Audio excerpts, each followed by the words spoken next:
خالق کائنات نے ارشاد فرمایا اذا السماء انشقت، اور یاد کرو کہ جب آسمان پھٹ جائے گا، یعنی سورہ تکویر بھی شروع ہوئی کہ اذا الشمس کورت، اذا سے شروع ہوئی۔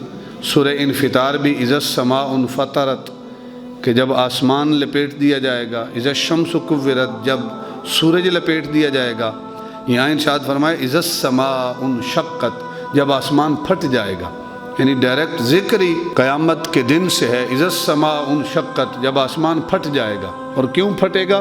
پرانا ہو کر، بوسیدہ ہو کر نہیں پھٹے گا، بلکہ اللہ کے حکم سے پھٹ جائے گا۔ اربوں کھربوں سال ہو گئے آسمان کو، خالق نے اس کو تخلیق کیا ہے، آج تک اس کا ایک ٹکڑا بھی گر کر آسمان سے الگ ہو کر زمین پر نہیں آیا۔ ہم لینٹر ڈالتے ہیں تو 30-40 سالوں کے بعد وہ ڈیمیج ہونا شروع ہو جاتا ہے، لیکن اللہ کی تخلیق، اللہ کی کاریگری کہ اس نے جب سے بنایا ہے وہ اسی شکل میں ہے، اسی کیفیت میں ہے۔ لیکن جب قیامت کا دن ہوگا تو فرمایا اذا السماء انشقت، جب آسمان پھٹ جائے گا۔ وَأَذِنَتْ لِرَبِّهَا وَحُقَّتْ، آذینہ اسی سے اذن ہے، اذن کان کو کہتے ہیں عربی زبان کے اندر۔ وَأَذِنَتْ لِرَبِّهَا، اور کان لگا کر سنے گا اپنے رب کا فرمان۔ آذینہ کے اندر ایک معنی تو سننے کا بھی ہے، اور دوسرا معنی اس کے اندر سن کر اس پر عمل کرنے کا بھی ہے۔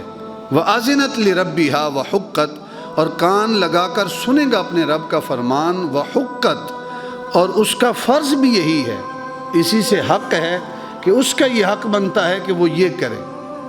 وَحُقَّتْ، فرمایا کہ اس آسمان کا حق بھی یہی ہے کہ جس رب نے اسے تخلیق کیا ہے وہ اس رب کے حکم پہ فوراً عمل کرے، اس میں تاخیر نہ کرے۔ پھر شاید فرمایا وَإِذَا الْأَرْضُ مُدَّتْ، اور جب زمین کو پھیلا دیا جائے گا۔ مدت معنی پھیلانا، جب زمین کو پھیلا دیا جائے گا۔ وَأَلْقَتْ مَا فِيهَا وَتَخَلَّتْ، یعنی اللہ کا حکم ہوگا زمین کے لیے کہ بھئی اے زمین تو پھیل جا، ایک چٹیل کھلا میدان بن جا۔ اللہ کا حکم ہوگا، اللہ کے اذن سے زمین بالکل ہموار ہو جائے گی۔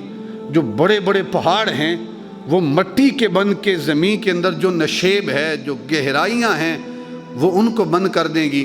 سمندر کی جو گہرائیاں ہیں وہ بھی ختم ہو جائیں گی۔ بڑی بڑی آج ہمیں عمارتیں نظر آتی ہیں، بڑے بڑے کھنڈرات نظر آتے ہیں۔ قیامت کے دن جب اللہ کا حکم ہوگا کہ وَإِذَا الْأَرْضُ مُدَّتْ، کہ اے زمین تو پھیل جا، تو ساری زمین ایک چٹیل میدان کی شکل میں ہو جائے گی۔ میدان عرفات میں چند لاکھ لوگ ہوتے ہیں، لیکن لوگوں کا جمع غفیر نظر آتا ہے۔ جدھر نگاہ اٹھائیں سر ہی سر نظر آتے ہیں۔ وہ تو چند ملکوں سے کچھ لوگ گئے ہوئے ہوتے ہیں، چند لاکھ کے حساب سے۔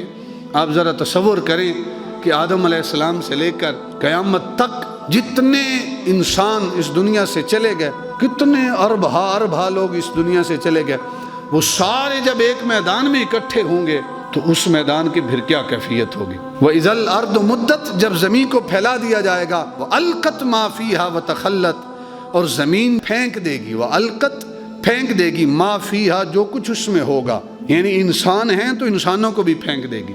پچھلی صورت میں پڑھا نا کہ وَإِذَا الْقُبُورُ بُعْثِرَتْ، کہ زمین زیر و زبر ہو جائے گی۔ زمین کے اندر جتنے بھی انسان ہیں زمین ان کو باہر پھینک دے گی، جو زمین کے اندر ہیں وہ باہر آ جائیں گے۔ یہاں ارشاد فرمایا وَأَلْقَتْ مَا فِيهَا، زمین باہر پھینک دے گی مَا فِيهَا، جو اس کے اندر ہے، چاہے وہ انسان ہے یا اس کے اندر جو بھی خزانے ہیں زمین کے اندر، زمین سب کچھ باہر پھینک دے گی۔ وَتَخَلَّتْ، اور بالکل خالی ہو جائے گی۔ وَأَذِنَتْ لِرَبِّهَا وَحُقَّتْ، اور پھر ارشاد فرمایا کہ زمین کان لگا کر اپنے رب کا فرمان سنے گی اور اس پر عمل کرے گی۔ یعنی یہ نہیں ہے کہ زمین کو حکم ہو اور زمین کے ٹھیک ہے پھر عمل کر لیں گے، جس طرح ہم ہیں انسان ہیں کہ رب کی بارگاہ سے، اس کے گھر سے آواز آتی ہے حی علی الصلاۃ، آؤ بھئی نماز کی طرف، حی علی الفلاح، آؤ کامیابی کی طرف۔ لیکن ہم کہتے ہیں بھئی ٹھیک ہے ابھی تو کام کاج میں مصروف ہیں، جب ایزی ہوں گے تو پھر آرام سے نماز پڑھ لیں گے۔ لیکن زمین وَأَذِنَتْ لِرَبِّهَا وَحُقَّتْ، فوراً رب کے حکم کی تعمیل کرے گی، اس کے اندر تاخیر نہیں ہوگی، فوراً رب کے حکم پہ عمل کرے گی۔ وَحُقَّتْ، اور زمین کا فرض بھی یہی بنتا ہے کہ وہ اپنے رب کے حکم کی تعمیل کرے۔